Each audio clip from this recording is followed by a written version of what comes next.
Crown him with many crowns. Probably a wonderful buzz of conversation behind me with all the teams getting ready for the conference. I'm really looking forward to the next few days with our Diocesan Conference, that you may have faith. We'll be doing a real multi-sensory deep dive into John's Gospel and seeking to meet Jesus there. The last few years have been really tough for clergy and for lay leaders as we've coped with COVID and shutdowns of our churches, as we've had to reach out to our communities in new ways. My prayer is that the next few days will be a real time of rich renewal for those involved in leading churches across Lancashire, as we meet Jesus anew in the pages of John and find our faith renewed and our commitment to service redoubled.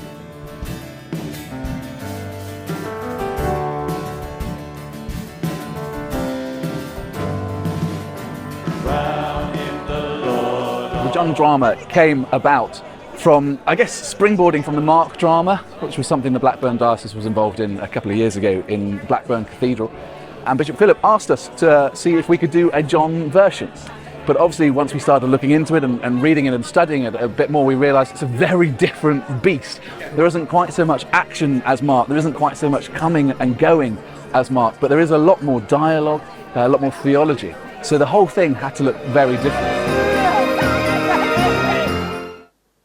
Jesus performed many other signs, witnessed by his disciples, that were not recorded in this book.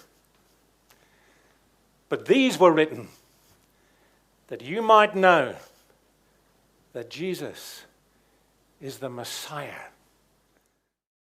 They were really struggling until a certain bishop stood up and in front of behind the Mass table said, when you come and take Mass, you are going to meet with Jesus. And 11-year-old Kenzie looked at me and said, I want that, and was in the first in the queue to receive communion. Powerful stories of the gospel transforming young people's lives in ways that we can't predict, we can't plan, we can't engineer. Something deeper has changed.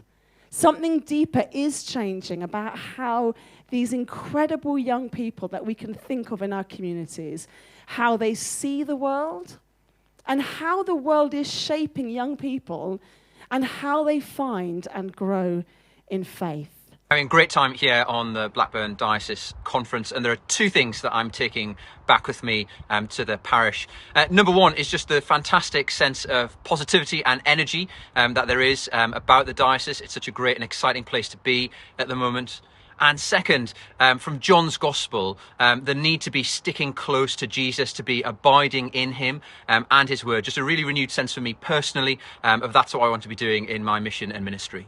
And it's been just brilliant, the contrast and the variety of different inputs at the conference so far. So this morning, just hearing from Deborah Lure, the art, I am definitely not an arty person. I was a bit apprehensive about it, but the different images she used and how she introduced them to us was just things that will remain with me, abide with me. I'm Debbie Lure, I'm an art historian, and this morning I'm going to be considering the word abide.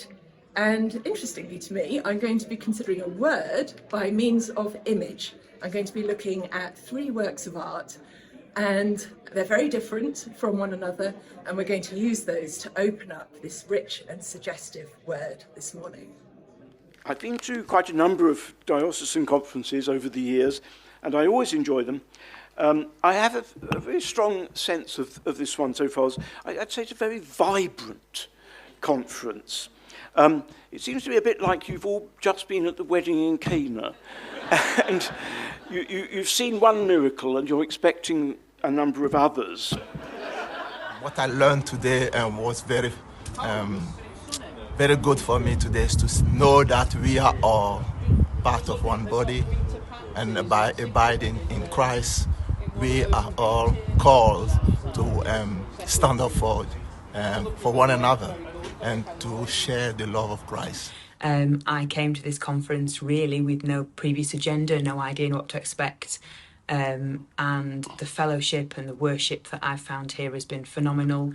The talks we've had from the art historian have wowed me totally and blown me away.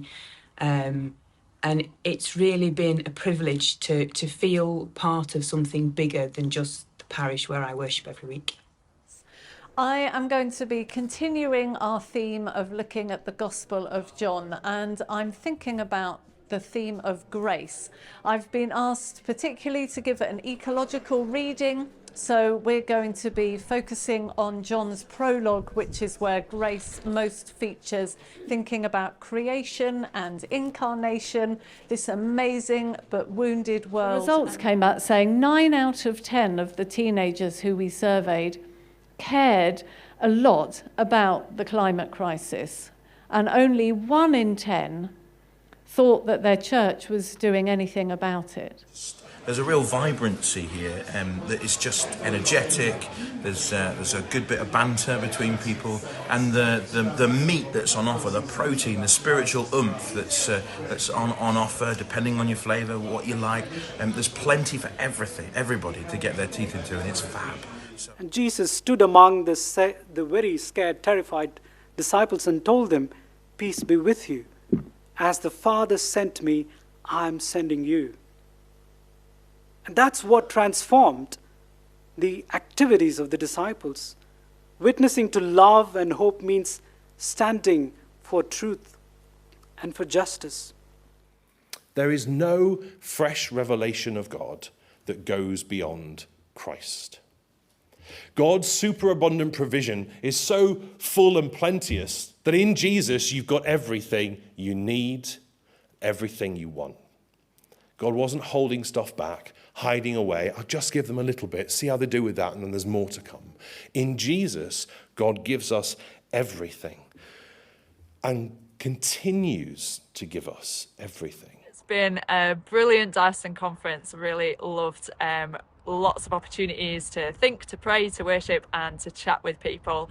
I think one of the things I'll be taking back, lots of things to take back, but one of the things is thinking about the sheep-shepherd metaphor in John's Gospel, and just the idea of myself as a sheep and following Jesus, but also of sharing in that task with God of being shepherd of others, and taking back some reflections on how we can support people in their discipleship, in their following Jesus. So may we go in faith. May you leave with faith that he is full of grace and truth, even in the crucifixions, because that's the place often of his glory. The crucifixions are often the place where, ironically, his grace is most abundant.